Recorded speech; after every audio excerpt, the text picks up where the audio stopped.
What's going on, guys? I am back in Alaska.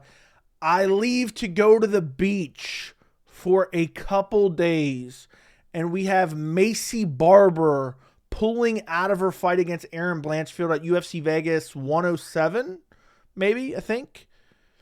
And it seems like a UFC cover-up, which I sniffed out from the very beginning. We're going to break that down. Maycee Barber did an interview. We're going to look at a couple clips of her talking to Brett Okamoto, at least what appears to be Brett Okamoto. It's hard to tell because it's 480p. But we're also going to discuss the recent revelations about UFC Mexico being canceled. UFC Noche, UFC Mexico has been canceled and now is happening in San Antonio, Texas. So UFC Noche is still happening, but it's no longer a pay-per-view and it's no longer in Mexico. We're going to break that down, why that can be a good thing as well. And we're just going to go through everything. So let's jump right into it. So I want to start off by talking about this card. UFC Fight Night, Blanchfield versus Barber. I don't want to spend too much time on this. The UFC's dying off. It really is, boy. I mean, this was a dog shit card. I didn't make a prediction video on it because I don't care about this card. This is the first card since I've been a hardcore fan that I have intentionally skipped. I could have watched this while I was on vacation. I didn't watch 1 second of this other than the broadcast announcing the cancellation of the main event. I skipped every single fight on this card willingly because it's trash. It's trash, and there's people defending this shit. And I'm going to make another video on this at some point about how the UFC is just... I mean, it's just heading towards a cliff. It is falling off hard. And you got people hyping up June because June looks amazing compared to what they've recently had, but it's not even that crazy good. But look at this card, guys. First off, Erin and Blanchfield, Maycee Barber, main event. Hilarious that it got canceled last minute. But garbage main event. It's an okay fight. Don't get me wrong. I'm not a women's MMA hater. Garbage main event at the UFC Apex, which was supposed to be just for the pandemic, but we're still doing it half a decade later.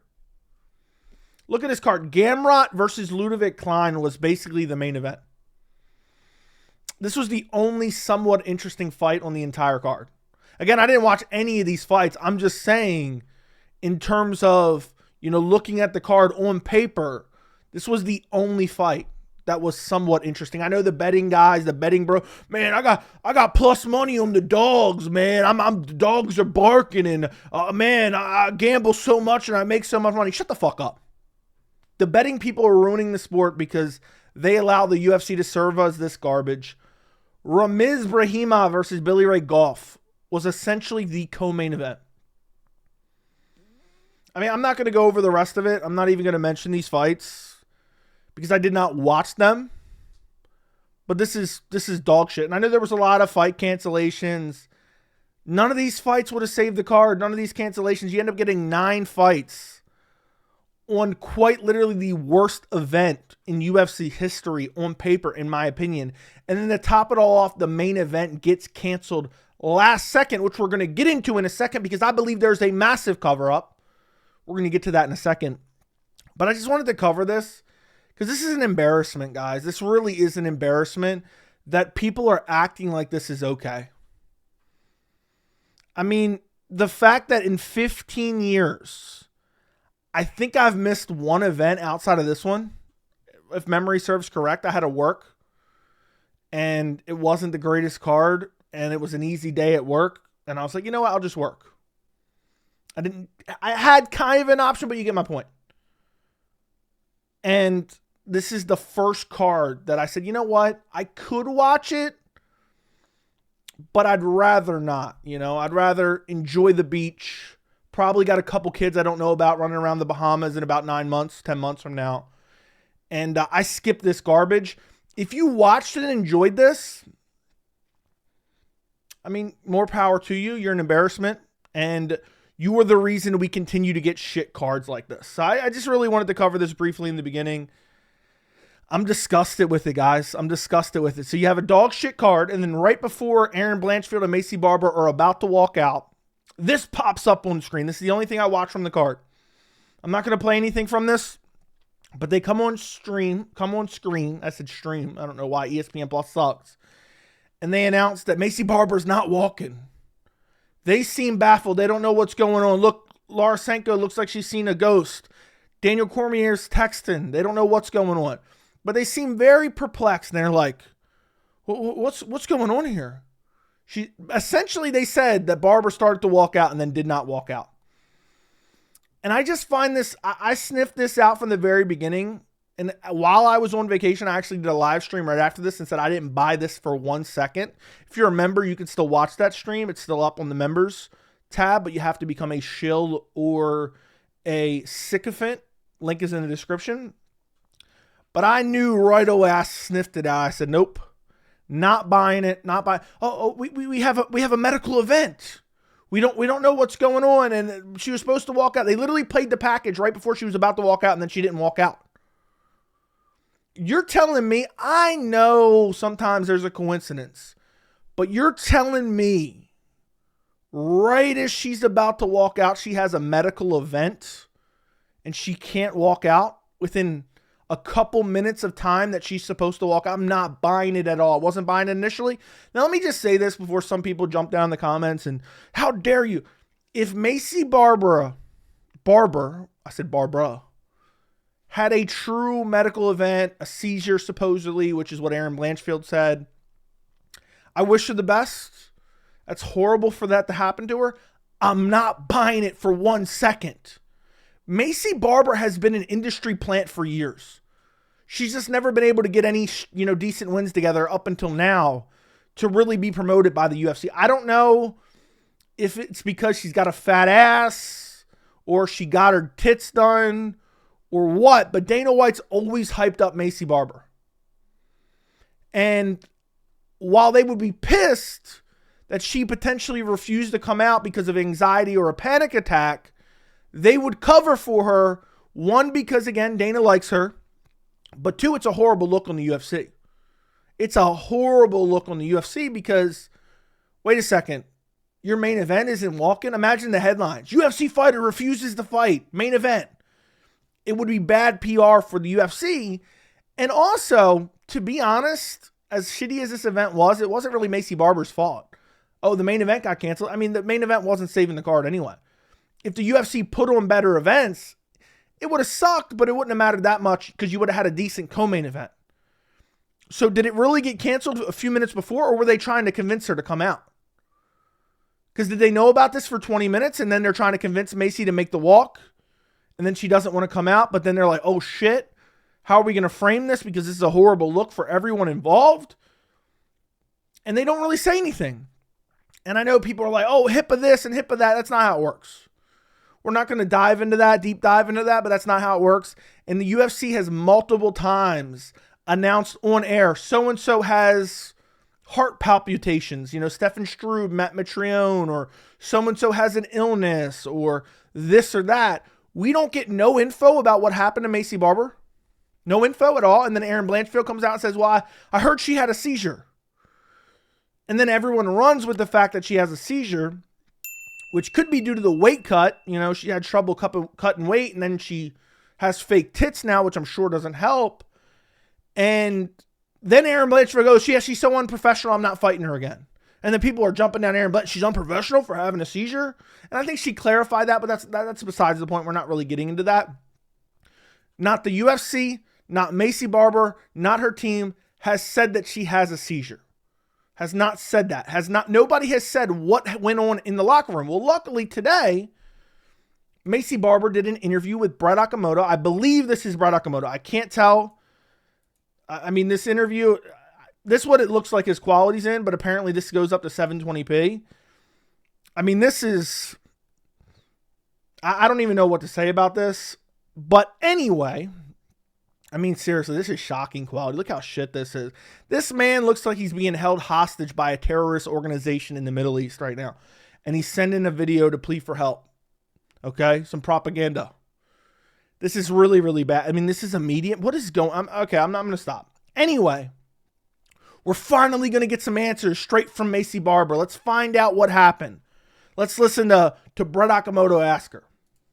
Let's get right to the chase. What happened on Saturday night?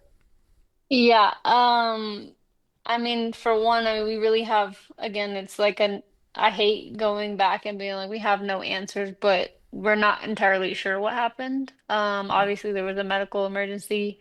Uh, we're not quite sure exactly what it was, what it is. But there was something that happened, and I don't exactly remember everything, but uh there was a event that happened in the back when I was warming up.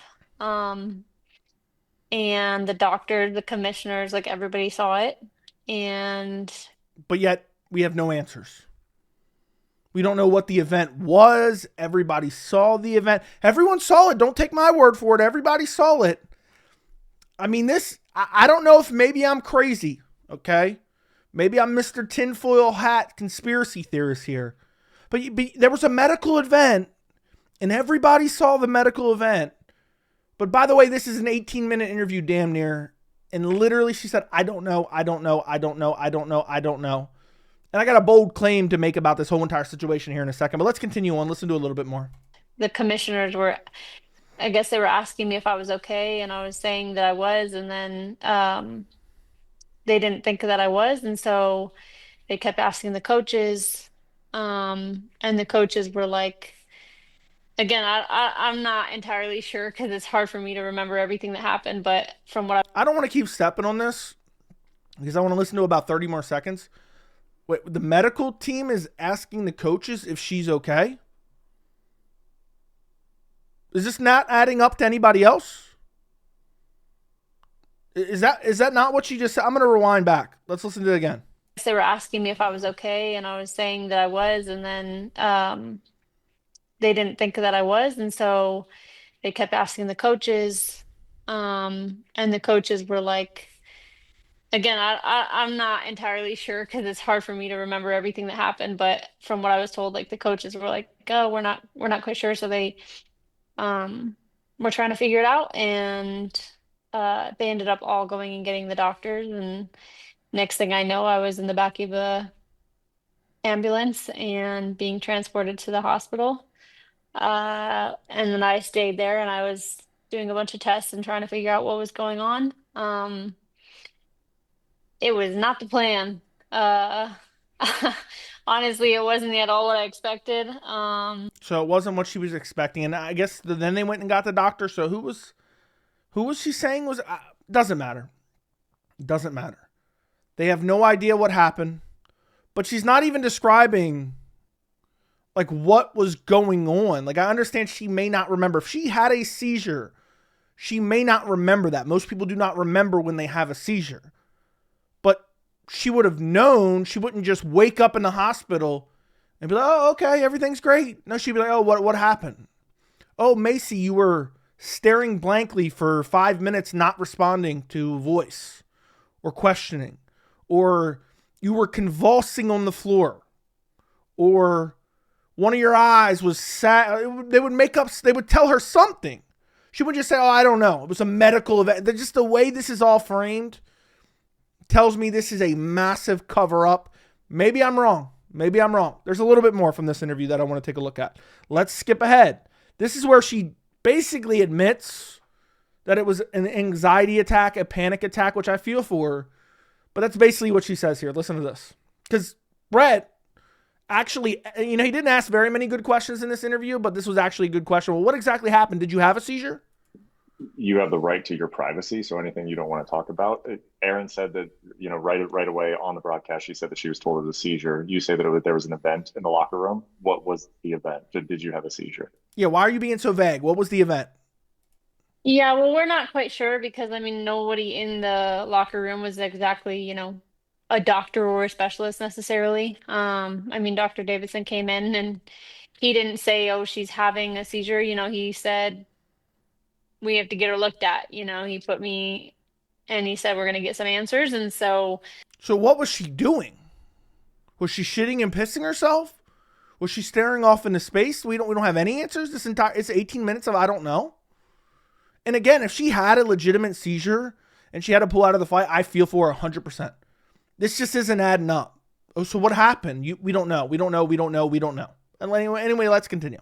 um, they're doing tests, they're doing MRIs, CTs, like everything, they're running the test, but I mean, nothing's been like, oh, this is what it was, but um, I was told it looked like my autonomic nervous system might have been having an issue.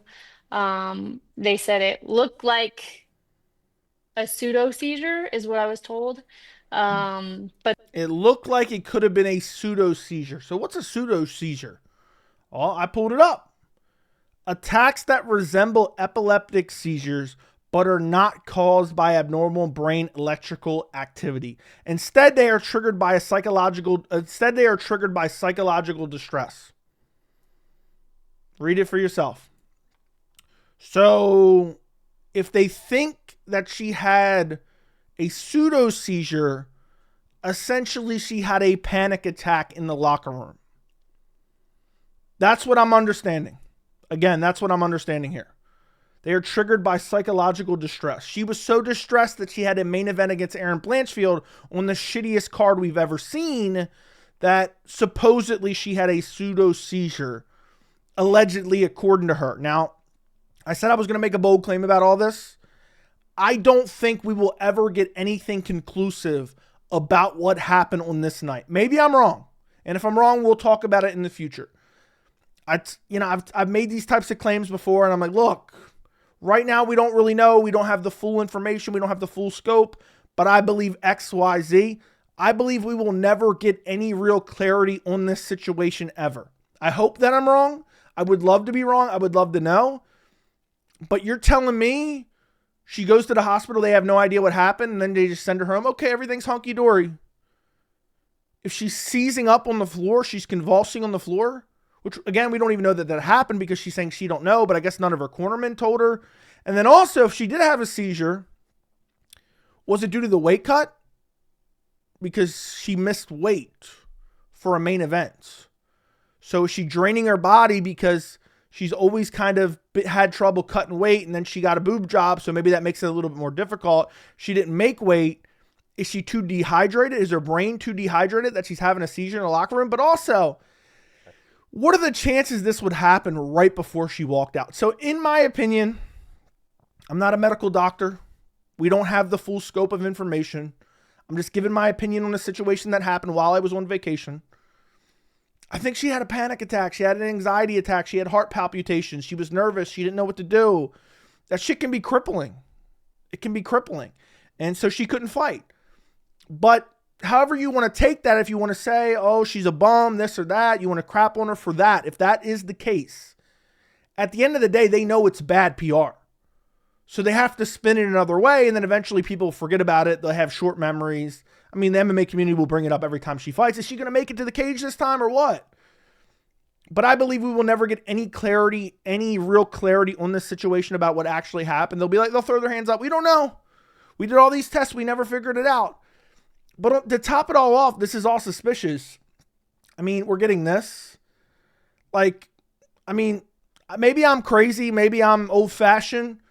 But you're having this serious medical event. And this is what we're getting. We're worried about, let's take videos of her going out on the stretcher. Let's take some videos of her going into the hospital. Seriously. Who's taking this video? Oh, let me take a selfie of my tits with all these patches on me. I believe this is an EKG. So they're checking out her heart. So is she having heart palpitations? But yeah, let me take a selfie. Let me show all these patches while I'm in the hospital having a serious medical event. And then lastly, apparently her coaches or her family members are taking pictures of her crying in the bed. And even after this whole night of all these medical experts looking at her, we have no explanation or even slight direction on what actually happened. So I believe the UFC's covering this up. I believe Maycee Barber most likely had a panic attack, anxiety attack. I believe you can give her a pass. Okay, stuff happens. Some of that shit's involuntary. But that's what it's seeming like to me. And just because Blanchfield said seizure, everyone's running with that. But even Maycee herself isn't saying that. She's like, I have no idea. But again, she could have had a seizure and forgot, but her coaches or teammates would have told her, oh, you were seizing up on the floor and you were drooling or whatever it may be. So this whole thing just stinks to me. I believe it was a panic attack, most likely. Again, I don't know. We're working with limited information here. I'm giving my best educated guess. And it was the icing on the cake of a really shitty card. The icing on the cake. I'm so glad I skipped this card. Went on vacation. I said, you know what? I saw this card like a month and a half ago. I said, you know what? I haven't been on vacation in a couple years. I used to go every single year, go on vacation before I started the channel. I said, you know what? I'm skipping this card. I'm so glad I did. I'll never go back and rewatch these fights until I'm doing predictions for some of these guys who are on the card. Anyway, let's move on to the next thing. UFC Noche. Noche UFC on September 13th is being moved to San Antonio and is no longer a pay-per-view.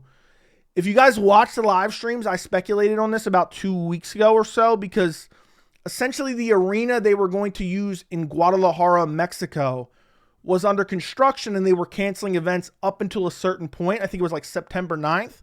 So I was like, well, wait a second. It's September 13th. That's cutting it awfully close. And if it gets delayed anymore, then the UFC Noche is going to get canceled. And sure enough, on the broadcast, they announced UFC Noche is moving to San Antonio, Texas.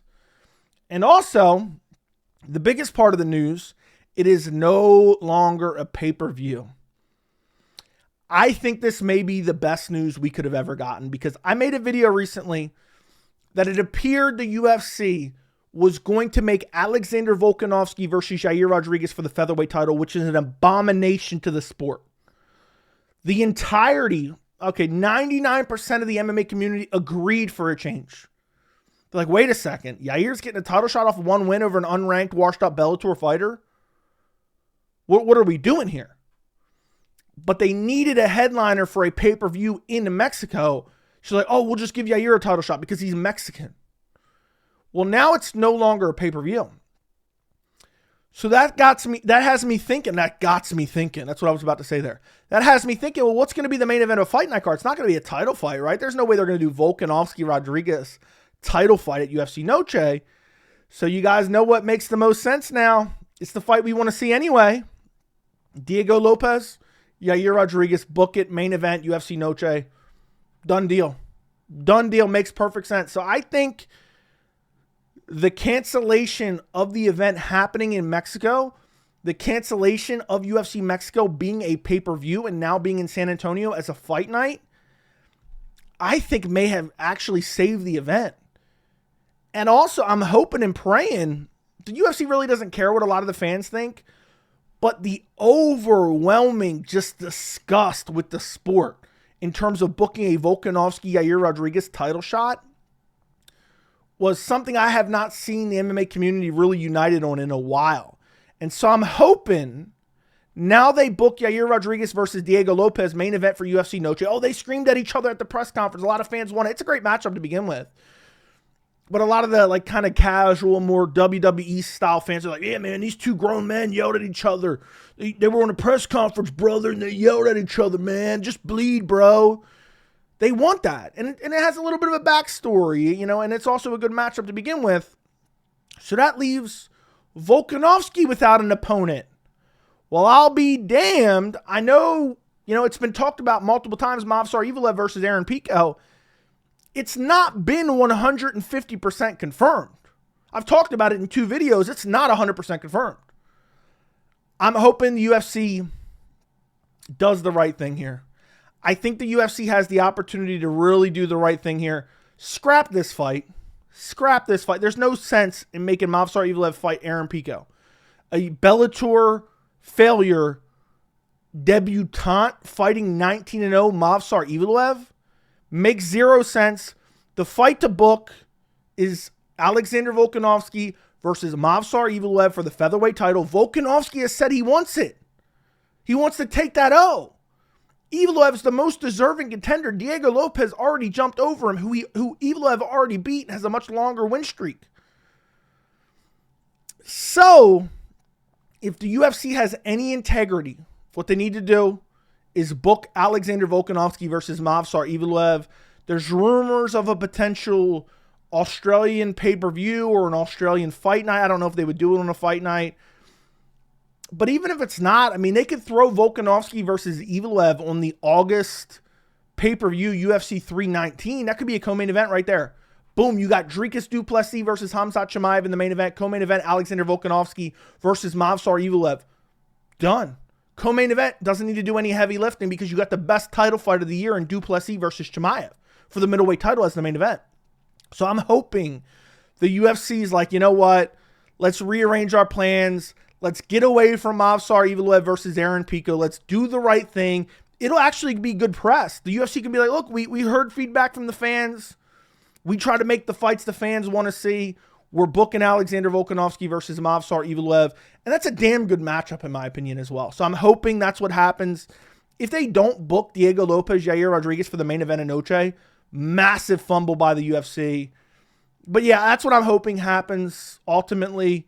And I don't know, I'll be pleasantly surprised if the UFC actually does something the fans want for a change, because they've just become a fly-by-night company, throwing together cards left and right on like super short notice. They're booking shitty title fights. I mean, O'Malley's getting an immediate rematch against Merab for the title after he got dominated. What a complete embarrassment that is at UFC 316.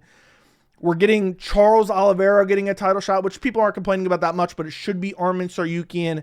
It just seems like more undeserved title shots than title shots anymore.